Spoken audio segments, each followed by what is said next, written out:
Good morning, everybody. Welcome to this Thursday morning cooking program with Trisha Pérez Kennealy. My name is Mina Jane, and I am one of the programming librarians at the Cary Library. We've been so pleased to have Trisha doing these programs with us. Just learned so much. And today we're going to learn all about pasta and some sauces that will make you the star of your household. We will be doing the Q&A through the chat, so feel free to add questions as you think of them, and I will feed them to Trisha as we go. I would like to thank the Cary Library Foundation for supporting all of our adult programs. We couldn't do this without them. And a little something different this today is I'm going to ask for something from you. Trisha and Trisha has agreed to do this program through next year.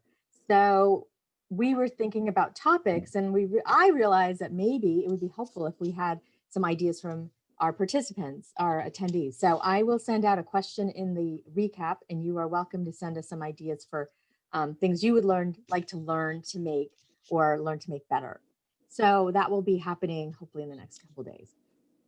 So in the meantime, let's welcome Trisha Pérez Kennealy, the owner and chef at the Inn at Hastings Park.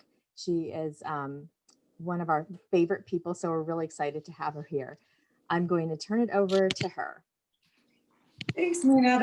Thank you. That was a very sweet introduction. So I'm here in the living room at the Inn at Hastings Park, which is actually now my cooking studio. I'm doing cooking classes for our guests, as well as guests who are people from the local area, if they're interested, either here or in our brand new Whispering Angel culinary garden in our backyard. So today what we're going to talk about is three different sauces that you can make with pasta. We love pasta in our house, and especially as the weather is getting a little bit colder, it ends up being a meal that we have, probably once a week. But it's really important to me that I sort of mix it up and make sure that there's a combination of protein and vegetables that my family is getting. That they're getting in the meal.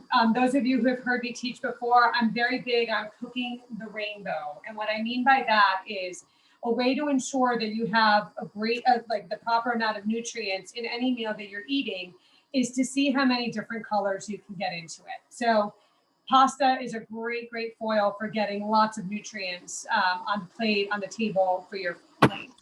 So before we got started, I have a pot of water, very salted water, and it's a rolling boil that I have going right now. Judy, you want to come in? I want them to be able to see what this looks like. You can come right in over it. And I want to thank Judy, one of our restaurant managers. She's my camera person today.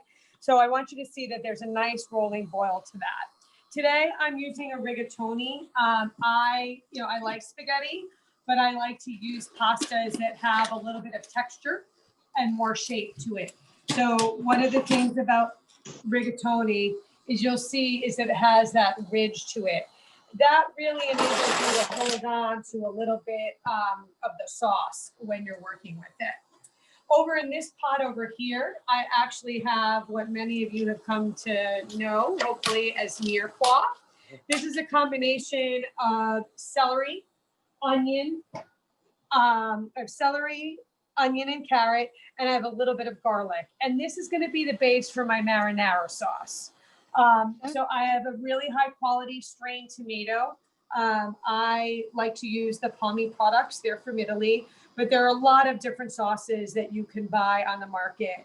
A lot of people really enjoy those San Marzano tomatoes, which are delicious, really yummy. But this is a product that I've come to really enjoy. This product is available at Market Basket. It's available at Wilson Farm. These are strained tomatoes, but if you wanted to add a little bit of texture to your sauce, you also could use a whole tomato. Hey, Trisha. This is yes? George would like to know if the salt is necessary in the pasta water. Yes, I think that it is, because it actually helps make that boil come a little bit faster. And I know that even people that are on low sodium diets or people that don't like salt. I'm showing them on a Zoom meeting. I'll call back. I'm sorry? No, I got that. That was just somebody chatting.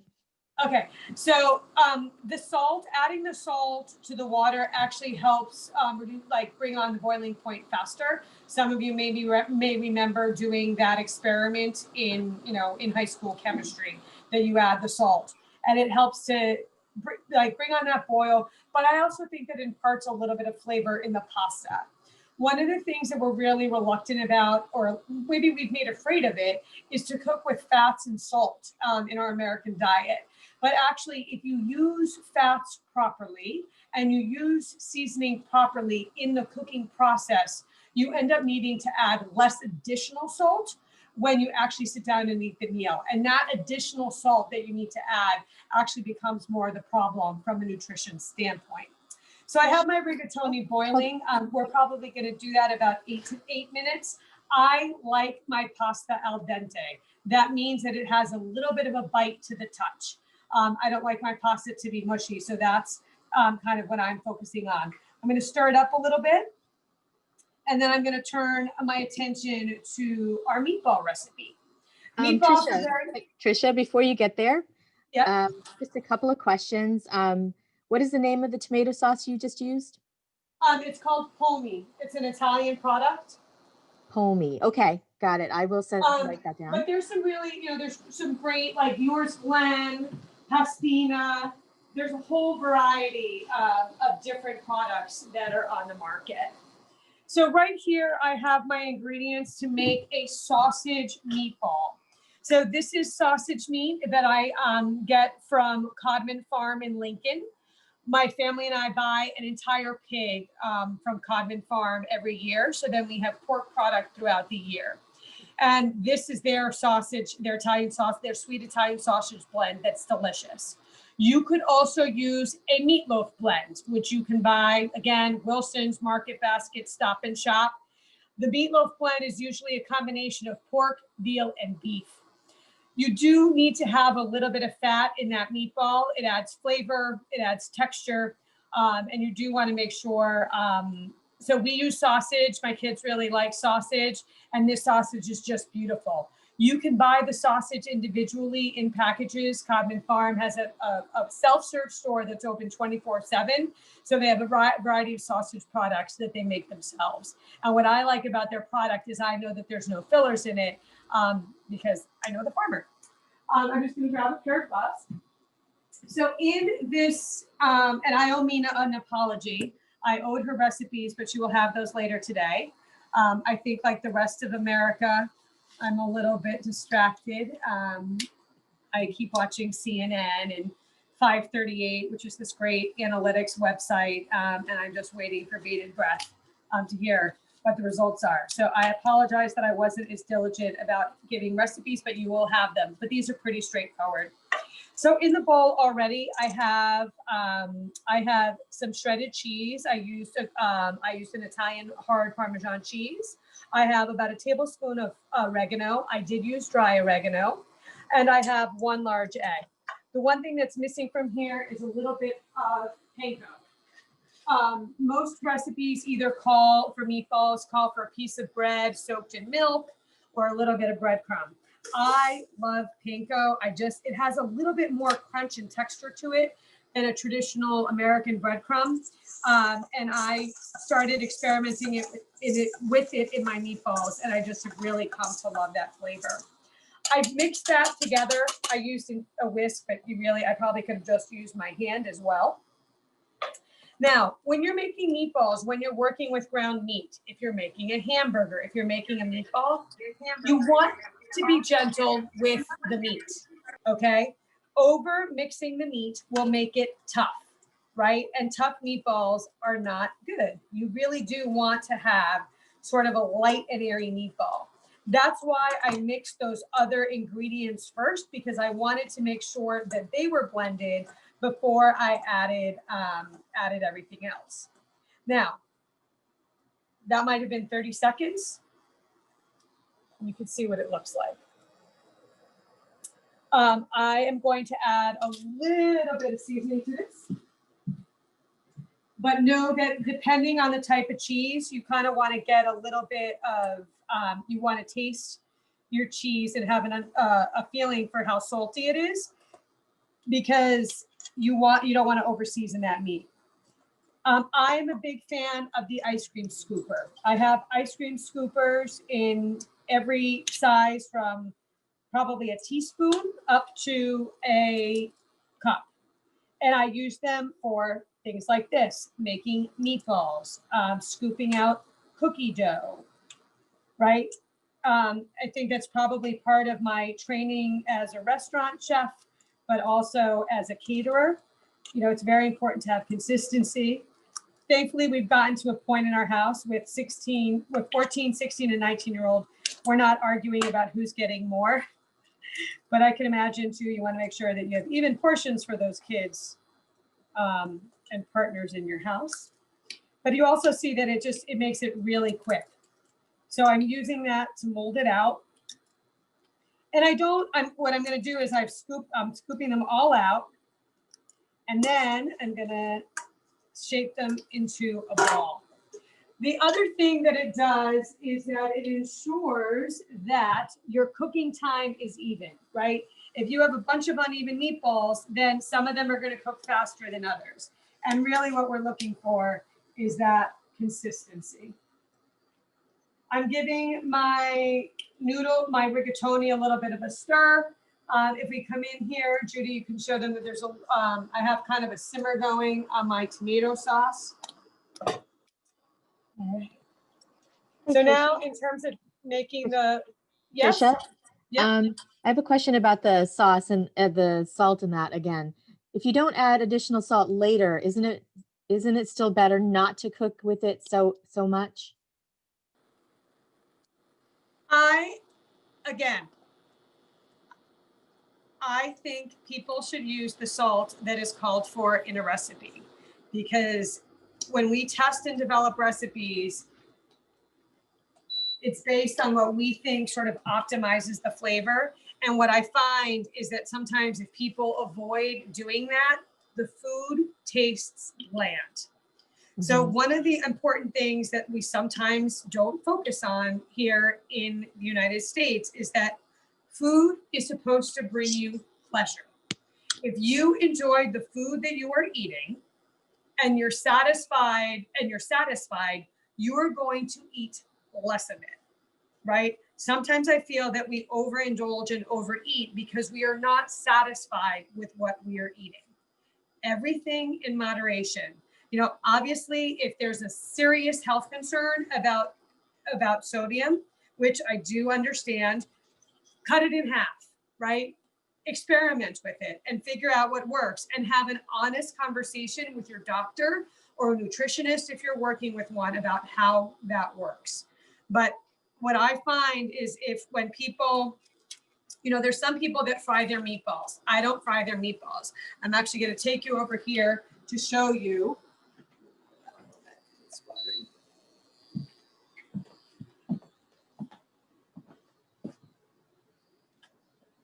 These are our meatballs, and they're all done, right? I didn't add any additional oil to this mixture of fat. The oil that you see on there is actually from the cheese. It's coming out. I'm not going to serve that. I will take that out and I will be able to serve the meatballs on their own. What I love about this recipe is this recipe from beginning to end. And actually, I'll put these in while we're talking so you can see. This recipe from beginning to end takes me about 25 minutes. And then I know that if I make extra ones, I have meatballs, especially, you know, so many people, we're spending a lot of time at home. So that's a lot more home cooking. This is a great recipe. I can serve it for dinner. Then I have meatballs left over. The boys can make themselves meatball subs. I can grab a meatball and eat it with salad. It just isn't, it's flavorful. It's, you know, it's easy to make. And then I have them to use later on in the week. That's why I love that recipe. All right. So the other thing can I go back to your marinara sauce? Sure. Did you start it with a little bit of olive oil to saute those vegetables? Yes. And those vegetables, I did start that with a little bit of olive oil. And again, I added salt. I added a little bit of salt. I added salt because I wanted to sweat the vegetables. When I add salt to the vegetables, that's going to help extract some of the water So that's still not done. Hold on 1 second. I want to show you something with the knife. Judy, can you come right in here? Can you see? Oops. No, we got the power. That's right. There we go. Sorry, power glitch. Sorry. Okay. A little bit of salt, important when you're sweating vegetables because it extracts the water. Okay. It helps get that water out and it helps soften the vegetable. So I had my knife. I don't know if, oh, actually, this is perfect. Can you see this? Can you see that there's kind of there's like that ridge, like I can tell that it's uncooked because I can still see the dry pasta. Can everyone see that? Yep. And my very bright orange Halloween nails. I'm like supporting a local business by getting my nails done. Of course, completely masked. Can I ask a couple more questions? Sure. Okay. How much meat did you use for 12 meatballs? So each of those recipes was a pound of meat. Okay. So I got 12 meatballs, 12 and a little extra. Okay. I get like 12 or 13. Okay. And how long did you bake them for? I baked them for about 20 minutes. Now, Oh, wow. that being said, like I don't like done meatballs, right? And there's a myth in the United States that pork has to be well done. I just had a piece of pasta in my throat. There is no longer trichinosis in the United States. That is why we were taught when we were younger that you needed to like cook pork until it was like shoe leather. You do not need to do that. So it is okay to have a little bit of pinkness in that pork, and so long as it's getting to an internal temperature that's probably a little bit over, like around 140. I don't like dried out meatballs, so I tend to cook them a little less, but that is something that you have to do to your preference. All right. Okay. And So the other pasta, what temperature did you bake them at? I baked them at 375. Okay. This will all come out in the recipe as well. Just these are the questions that are coming out. Totally fine. And how long do you cook the tomato sauce for? So the tomato sauce, this is a really quick tomato sauce. There are some like tomato sauces, you know, my friends who are like hardcore Italian and that they call gravy that have meat that they simmer for a really long time. For me, this is a really quick one. Once the vegetables are at the texture that I like, I kind of am good to go. Right? That's my preference. I should add that I'm going to add a little bit of dry oregano to this. And this is usually the sauce that either I will just mix with pasta and eat on its own. We can mix it with the meatballs if I wanted to have a side of pasta. I also could serve this with spaghetti squash. Like if you're gluten intolerant, you know, that's a really good way, you know, to have the sauce and have something that is like pasta, but doesn't have the gluten. And of course, we're really lucky now that there's so many products that are gluten-free. The other thing is, you know, not necessarily if you have celiacs, but if you're just like have a sensitivity to gluten, a lot of people find that some of the Italian pastas, the ones that are made in Italy, they use a different type of flour. Some people find that it doesn't affect them as much if they're eating pasta that was manufactured in the United States. It has to do, I think, a little bit with the way we treat the differences between how we treat the flour in the two regions. So the other thing, I have a really good question from Debbie who says, because this is a question I would have too. When would you use jarred sauce, and if you did, how would you season it up? all right. We're really lucky that nowadays there's some really beautiful jarred sauces. And I would rather that you use a high quality jarred sauce than stray away from cooking a meal, right? So what I would do is I would probably have, this looks like it's done. That's better. I would buy one that, you know, is heavy on the seasoning. But then I would probably add, Penzeys makes a really nice Italian herb seasoning mix. You could add basil, you could add oregano, a little bit of parsley. Those are the things that you want to add. The other question that I often get too And I'm gonna actually just drain this. I have a little setup right here. On the floor? Yeah, just pouring it on the floor of the, I'm teasing. I'll show you.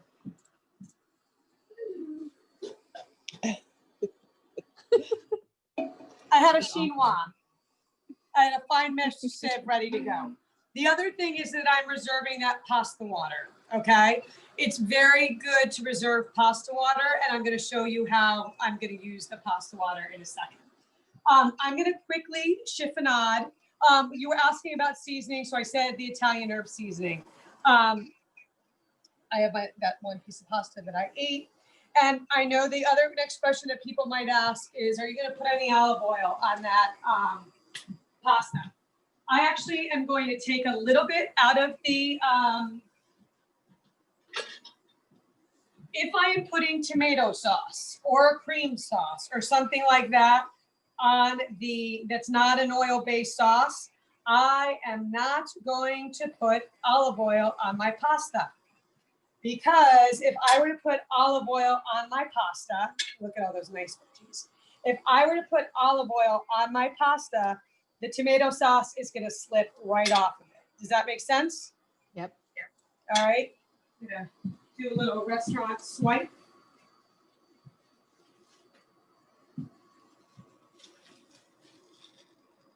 I can put some meatballs on that.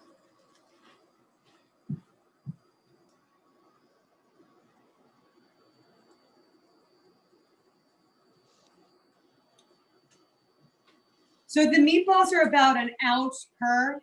A serving of protein is 4 ounces, so you probably could do 4. You could shave a little bit of Parmesan on here. You could put a little bit of fresh basil. I'm going to take a picture of that, so if you can open, if you wouldn't mind opening that. All right, so that's my spaghetti and meatballs. You actually keep the components separate until you plate it. I did. I don't cook my meatballs in sauce. Some people do. I bake them in the oven. Some people also fry their meatballs, but I found that this recipe works really well. You know, some people like a little bit more crunch in their meatball. I just like it. I just kind of like it like that. And of course, you have to kind of do what works for your family, right? Right. I'm taking a picture of my food because I like the way it looks today. So and of course, the other thing I would love is if people try these recipes, will you send me your pictures? I would love to see them. The other thing too is if you're trying these recipes and you're like, that didn't work the way Trish did it, just call me or text me or send me an email at tpkennealy@Hastings Park, and I will more than happy to walk you through it. What I did, I stacked basil leaves and I'm rolling them up. I'm saying that I'm rolling them up like a cigar, but I really, I never rolled cigars. I did grow up in Puerto Rico, but didn't do that. And I'm cutting them into ribbons. Right, there we go. Really quick way. That basil's really pretty. And what I'm gonna do now is I'm gonna grab the other pasta that was in the oven while we were waiting. And now I'm going to show you how I'm going to use that pasta water a little bit. Okay. So I am very big on one-hit wonders. One-hit wonders to me are things that I can kind of do in one pot, one pan, and get on the table nice and easily. So what I have here is I have cherry tomatoes. I have baby broccoli. Again, seasoned, and I'm going to add that basil to it. Right. And oh, I wish you could smell it. That basil smells so good.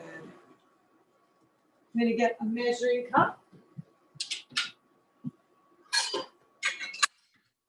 I'm going to take about a cup of my pasta water, and I'm going to have it reserved right here. And what I'm going to do is I am going to make a little bit of a sauce using that water right in the bowl. So I'm adding a little bit of Comte. I wanted a little bit of a salty, tangy, dry flavor. So this is clumped cheese. And now I'm going to take my spatula.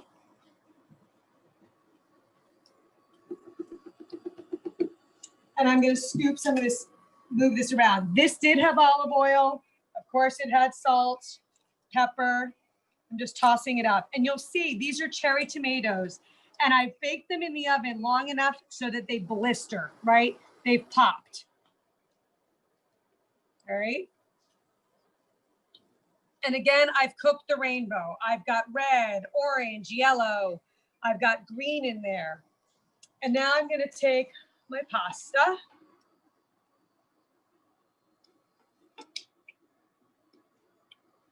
And I'm going to add just a little bit of that pasta water, because that pasta water is going to help that cheese melt a little bit. Now, I could also add my meatballs to this if I didn't want a heavy tomato sauce, right?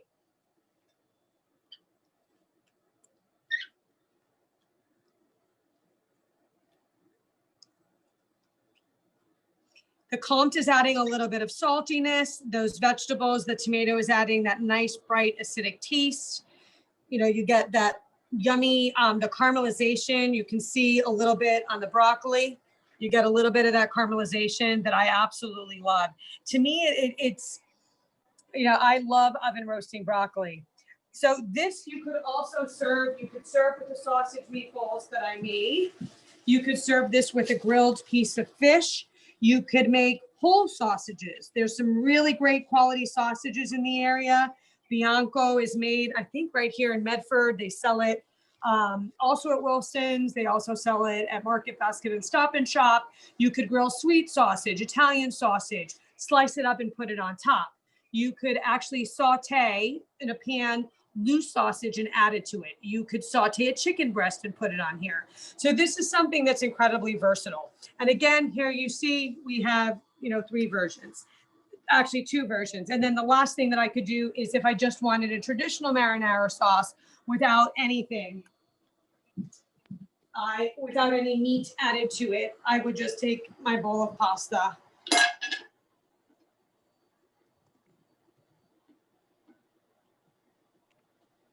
And the other thing too, a serving of pasta is not a box of pasta. A box of pasta really should be plenty for a family of 4. I think that what you want to do is you want to make sure that you're loading it up with sauce and veggies that supplement that meal. And, you know, I'll be honest, there are days that my kids think that I don't, you know, chop up the veggies as much, or I chop up the veggies more, not enough for their taste, but there's brightness in there and it has all of those vegetables in it. So that's our third dish, really simple. And again, you could shave some Parmesan, you could toss it with mozzarella or little bocconcini, which are the little mozzarella, the little balls of mozzarella. So that's 3 very, very quick pasta dishes that, that you can get on the table. And I'm going to be completely frank. Like, I started doing my prep for this class at about 9 o'clock this morning, right? And I was doing stuff so that I could demo. Let me show you where the meatballs are so that you get a sense. They've been in there for about 10 or 15 minutes.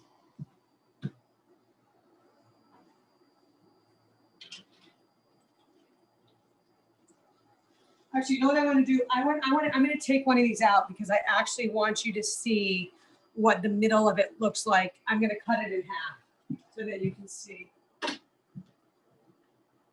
So this one was the one, this one cooked probably a little longer than I would have liked. Okay, you can see that. And it's, you know, it's still soft. It's really nice. It's not overly done.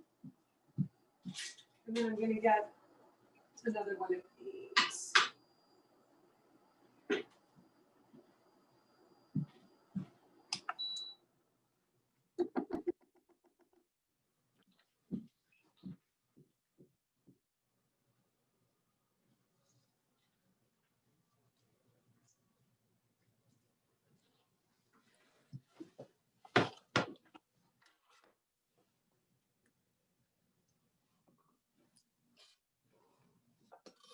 So this one has just a touch of pink in it.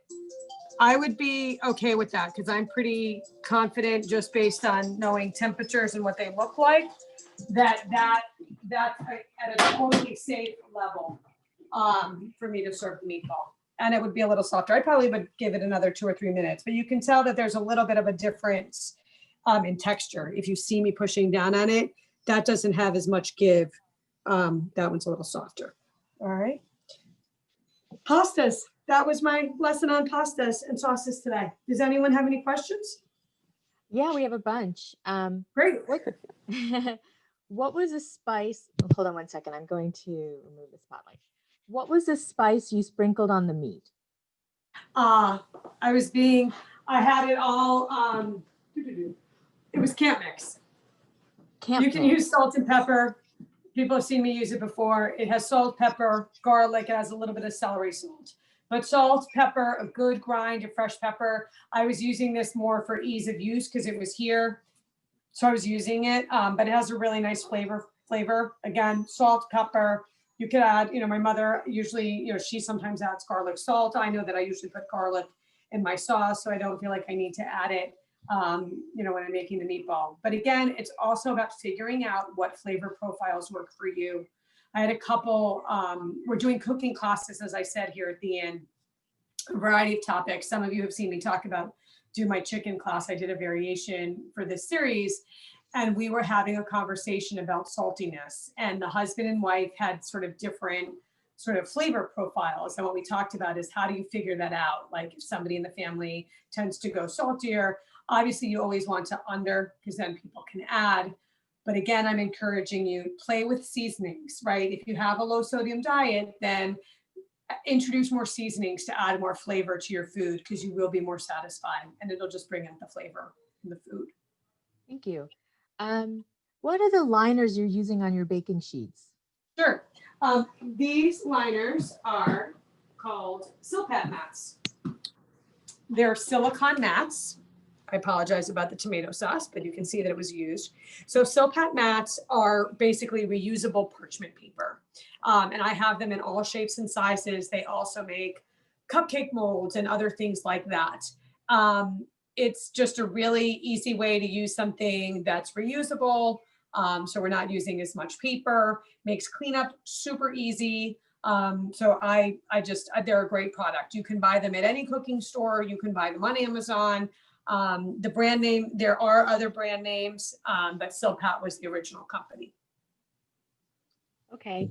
I have a couple questions about your oven roasted broccoli. What temperature did you cook that on? And for So how long? the temperature for the meatballs as well as the oven roasted broccoli with cherry tomatoes was 375. Okay. And how long If did you you have a cook? convection oven and you wanted to accelerate the speed of cooking, the rule of thumb with convection is reduce the temperature by 25 degrees. And it will take less time as well. Just be very cognizant because it's the heat is circulating around the oven, and the tomatoes can go from just right to charred very quickly. So you want to keep your eye on that. Okay. So about how long did you cook those for? I put them in at about 10 of 10. So Okay. they cooked for about 20 minutes. But again, it's also a matter, I like caramelization on my broccoli. So I might push it to the 20-25 mark. If you want your broccoli to be a little bit less caramelized, then you can take it down and do it about 15. Okay. And that was comped cheese, C-O-M-T-E? Yes, it was comped, C-O-M-T-E. Okay, great. Somebody found a link to it and we were like, yay. Do you have any vegan versions, say using tempeh or seitan? Of a meatball. I haven't made a meatball. There's a tofu product that I really like out of Maine. It's called Hewa. And what I would do with it, again, like trying to be creative and get different meals on the table for the kids while they're doing their hybrid learning. I slice the tofu, I drain it on a paper towel, and then I actually grill it in my panini press. And it's fast and it's so delicious. And again, it has a little bit of that caramelization that tofu product is just delicious. Like I would serve it, I would serve it on top of the marinara. I would serve it like if the grilled pieces, I would add it to this beautiful rigatoni dish as well. Thank you. Let's see, how is that spelled, Heiwa? It's Heiwa, I believe. Heiw. Okay. And going back to the mats, why do you use Silpat instead of tinfoil? I use Silpat instead of tinfoil. Aluminum carries a lot, like it's a conductor, right? So the thing is that you're not like there are definite applications for aluminum foil, but the thing is that you're going to overcook, and also I don't think that you get some of the caramelization that you get from cooking it on the Silpat mat. And I do think that it has to do a little bit with the conductive properties. The silicone doesn't, it gets hot, but it doesn't conduce heat the way aluminum does. Okay. I don't see any other questions. Wait, do you ever make fresh pasta? Which is something I was going to ask as well. I do make fresh pasta. It's beautiful, and it's actually a lot easier than people think. And certainly if that's something that people wanted like me to do one of the classes on later, that's certainly something that we could do. It's one of those things, and people have heard who've taken the classes before know you have to practice. Like you can't expect that you're going to make pasta the first time and it's going to be perfect. Pasta is something that, men and women in Italy are taught how to make pasta for generations, right? So they practice and they practice and they practice. So the other thing is that it's also one of those ingredients that you have to be mindful of what's happening in the air. Like what's the humidity, what's going on, because that also has an impact on the texture of the dough. It's also something that it makes sense. If you were going to make pasta, I would make the investment and buy proper pasta flour, which again, you can get, like I've been buying that flour a lot because we've been making a lot of homemade pizza. So it actually really does make a difference, the quality of the flour. Get the best quality eggs if you're making an egg-based pasta. The essence of that Italian cooking is find the best ingredients you can, do as little as you can to them. And that really is the essence of pasta, a beautiful flour, some egg, a little bit of water, and you really have a beautiful dish if you know how to work with it. Mm-hmm. I'm just going to go in order of the questions as they're being asked. How do you wash Silpat? You can put them in the dishwasher. I hand wash mine, soap, water, warm, super easy, but you also can roll them up and put them in the dishwasher. We have tons of Silpats here at the inn, and we run them through our industrial grade dishwasher, no problem. Okay. Did you drizzle olive oil on the roasted vegetables? I did. I roasted a little bit of olive oil, as well as I used camp mix today, but you could use salt and pepper. Okay. And what's your opinion about whole wheat pastas or added protein pastas? I think that they're really good products, right? I think that accompanied with the right sauces, we actually use one of the protein pastas. We use it to make, we have a beautiful macaroni gratin. It's more of a French style macaroni and cheese on our menu right now that we serve just as macaroni and cheese, or a lobster macaroni and cheese. And we sometimes use that protein-based pasta. When we do that, we use a variety of different noodles to do it. I think that especially if you, a lot of them are vegan, right? A lot of those high protein, like the chickpea pasta, bonzo, really good source of protein. So if you have members of your family that are trying to get sort of alternative to meat, sort of more plant-based protein, I think that some of them can be a really great product. They also tend to have a lot more fiber. If you have, anyone who's diabetic in your family or is on an insulin, trying to control insulin, that higher fiber is also really good. I was actually doing a quick pass and looking at different pastas in the supermarket this week. My dad is a type 2 diabetic, and we've been trying to help him, make some different choices in his diet. And I was actually kind of going down the line and trying to figure out which pastas had, a higher percentage of dietary fiber, because that's something that's really important. And those wheat-based pastas certainly fit the bill. Mm-hmm. Is there a commercial pasta sauce that you prefer if you're just doing a quick and dirty, at home thing? I have to say I am a bit of a tomato sauce snob. I will use, when I'm making pizza, I sometimes will use a jar made sauce. I'll use pastina. I think Rouse makes a really good product. But as you could see, like for me, like cutting up a carrot, an onion, and celery takes, it'll take me 3 minutes to get my mirepoix ready. And I really like the Pomi product, and I throw it in and I'm ready to go. So it's just a matter of, for me, I've kind of trained myself that it's just as easy for me to do that as it is to open up the jar of sauce. I think the key thing is when you're buying sauce is really read about the ingredients that are in the sauce and really be careful of the added sugar. A lot of people enhance the flavor of their sauces by adding sugar and salt to it. And I hope that what I inspired you to do is that this is actually pretty easy to do on your own if you have knife skills to, practice those knife skills so you can just chop off that veg and be ready to go pretty quickly. Yep. Can you share a quick pizza sauce recipe? Quick pizza sauce recipe. So in the pizza sauce, you really want those veggies. The real difference is that those veggies need to be much finer cut, right? Because you're not going to want like the big chunks of mirepoix in it. So it's very similar to that. I would add a lot more oregano to it. I tend to like that flavor of oregano on my pizza. So I will write a pizza sauce recipe up to share with all of you. This is a good question. That's another class if you guys want to do. I have a great pizza dough recipe, and we've been making Sicilian style pizza. And also maybe in the summer I do a grilled pizza, which people absolutely love, and is actually surprisingly very easy. I would love that. Mary asks, and I agree with her, how do you spell mirepoix? M-I-R-E-P, it's space P-O-I-X. P-O-I-X. Okay. I'm looking over. I'm like, hold on. Let's see. Did I do it right? Let me go to my friend Julia. We hang out a lot. Julia.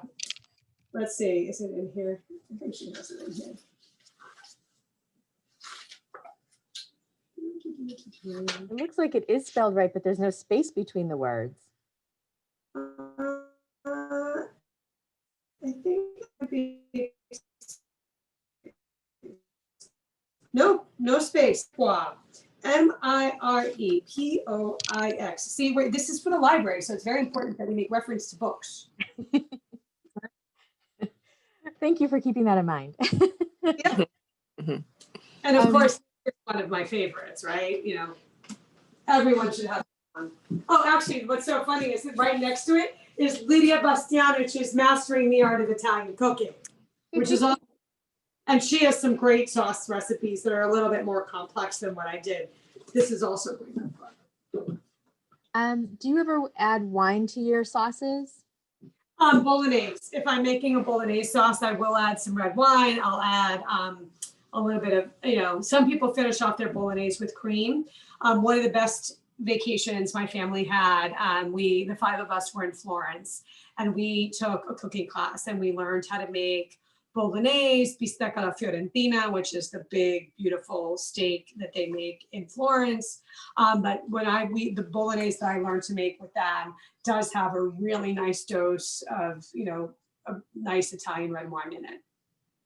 Awesome. I'm just going to add myself to this conversation, and because we don't have any other questions, which you guys have amazing questions. I've learned a lot today. But I did want to say that Trisha will be back with us in December to cook a tenderloin. That's December 3rd. Yes, Thursday, December 3rd. And I'll send that on the recap too. But Trisha is doing a special program with us in December as well on the 15th on holiday cooking around the world. So she's going to be showing us 3 different recipes from 3 different holidays. And I'm really excited about that one because I think it'll be a nice way to spend an hour of learning during a busy time for all of us. And remember, I'm going to ask you all for any ideas of programs for 2021, since Trisha has offered to come back for a series. And I also want to ask Trisha, while we're here, what's going on with the inn and the cooking, and what can we know about what's going on over there? Fabulous. Well, it's really important that people realize we are open. We have outdoor seating for up to 20 people. We've introduced a new culinary garden, which people can book for lunch and dinner as well. Our dining room is open at 50% capacity. So if you come to dine with us, you'd be sitting in a room with only a maximum of 25 people. Our usual capacity is over 54. Our dining room is quite spacious. There's windows all around. The windows are open, fireplace is open. If you're sitting out on the porch, we have blankets, we have space heaters, we have hand warmers. We want people to feel comfortable coming out again. It is so, so important. If you want all of the restaurants and the hotels in the area to survive, please figure out a way that is comfortable for you to support us. Whether it's ordering takeout, whether it's coming to sit on the porch, whether it's coming to sit outside. The other thing that I'm going to ask is that even when you dine inside, I know that the state regulations say that it's okay when you're sitting at the table to take off your mask. But what I would recommend is that when you're sitting in the restaurant, keep your mask on until you are served your dinner or you're enjoying your drink. My entire team is masked from morning till night when they're on this project. Only have my mask on is so that you can hear me and hear. But what we really ask is that everyone stay healthy, stay safe, but do what you can to support your local businesses. It is the only way that small businesses in the area are going to survive. So we're offering cooking classes. We have Thanksgiving menu. We're offering a Thanksgiving menu throughout the month as we recognize that families, it's going to be looking a little bit different. We have 2 private dining spaces that people could rent if they want to celebrate Thanksgiving. We're offering 4 seatings on Thanksgiving Day. Each of those seatings is limited to 25 people so that we can make sure that you enjoy your holiday in the safest way possible.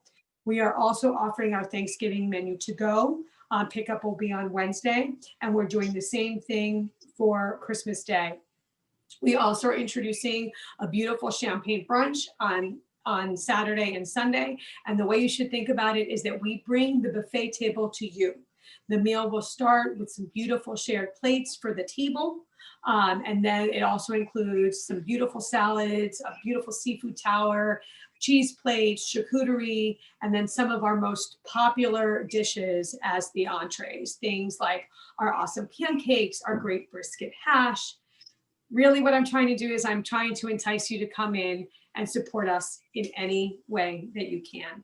I really appreciate the opportunity to be with all of you and teach you how to cook.